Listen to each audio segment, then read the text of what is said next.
1 अगस्त और 6 अगस्त, 2 तारीखें, 2 फैसले। अमेरिका ने भारत से आयात होने वाले प्रोडक्ट्स पर 2 बार में कुल 50% तक का टैरिफ लगा दिया है। प्रभावित होने वाले सेक्टर्स हैं textiles, auto parts, steel, pharma, electronics और ज्वेलरी। विश्लेषक ये बता रहे हैं कि भारत के लगभग 90 अरब डॉलर के वार्षिक निर्यात को प्रभावित कर सकता है यह टैरिफ। सवाल ये है कि क्या ये टैरिफ अमेरिका की बिजनेस पॉलिसी का हिस्सा है या खुद को ग्लोबली सुपीरियर दिखाने की कोशिश। पूरा मामला यहां से शुरू होता है। भारत रूस से सस्ते दामों पर तेल खरीद रहा है। कारण, हमारे देश में महंगाई पर नियंत्रण रहता है, मिडिल क्लास को राहत मिलती है और सरकार का वित्तीय घाटा भी सीमित रहता है। विश्लेषक मानते हैं कि अमेरिका को इस नीति से बहुत ही ज्यादा आपत्ति है। हालांकि यह भी सच है कि यूरोप और अमेरिका ने भी रूस से व्यापार पूरी तरह नहीं रोका है।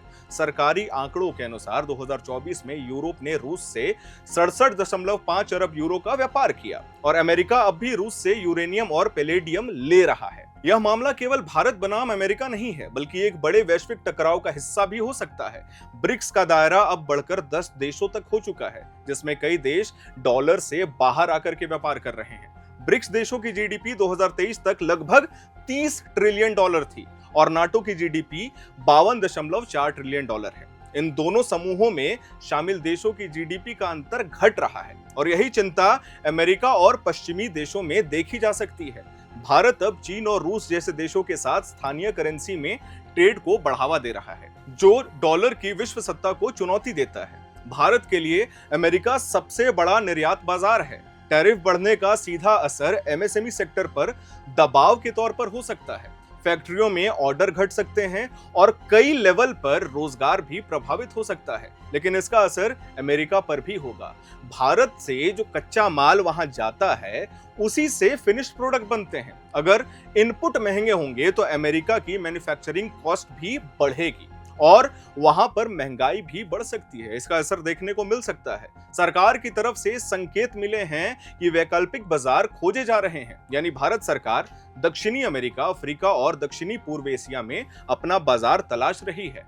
मेक इन इंडिया और वोकल फॉर लोकल अभियानों को नए सिरे से तेज किया जा रहा है। अब सवाल यह है कि क्या भारत डूबती अर्थव्यवस्था है जैसे ट्रंप दावा कर रहे हैं? अंतर्राष्ट्रीय एजेंसियों का अनुमान तो यह नहीं कहता। आईएमएफ भारत की ग्रोथ को स्ट्रॉन्ग कह रहा है, वर्ल्ड बैंक स्टेबल बता रहा है, ओईसीडी इसे सस्टेनेबल मानता है और एस&पी ग्लोबल ने भारत को सबसे तेजी से बढ़ती अर्थव्यवस्था कहा है। हाँ, यह जरूर है कि इन चमकते हुए आंकड़ों के पीछे कुछ जमीनी सच्चाई भी है, जिन पर ध्यान देना जरूरी है। जैसे युवाओं के लिए नौकरी पाना अब भी मुश्किल बना हुआ है।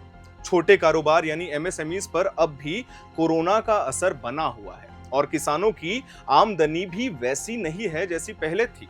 सरकार ने योजना तो चलाई है, जैसे मुद्रा लोन, पीएम किसान, किसान क्रेडिट कार्ड और फसल बीमा, लेकिन जरूरी यह है कि इन योजनाओं का फायदा सच में जमीन तक पहुंचे और इसके लिए निगरानी और पारदर्शिता बहुत जरूरी है। अब आखिर में क्या, भारत की विदेश नीति की बात। हमारी विदेश नीति अब तक काफी संतुलित रही है। रूस से भी संबंध है, अमेरिका से भी बात है, ठीक ठाक है और खाड़ी देशों में भी रिश्ते मजबूत बने हुए हैं। लेकिन अब दुनिया की राजनीति तेजी से बदल रही है। हाल ही में अमेरिका की तरफ से जो टैरिफ लगाए गए हैं, वो सिर्फ व्यापारिक कदम नहीं, बल्कि एक सख्त राजनीतिक संदेश है।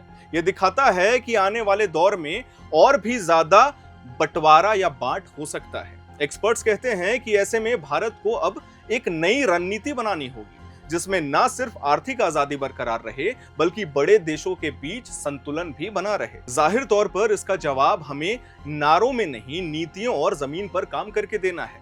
हमें नए बाजार तलाशने होंगे, टेक्नोलॉजी में आगे बढ़ना होगा, घरेलू उत्पादन को और मजबूत बनाना होगा, साथ ही अंतर्राष्ट्रीय रिश्तों को सोच समझकर साधना होगा। मैं उम्मीद करता हूं कि आपको यह जानकारी पसंद आई होगी। टैरिफ के बारे में और अपडेट हम एयर नाउ पर आपको लगातार देते रहेंगे। मेरा नाम है हर्षित और आप देख रहे हैं एयर नाउ।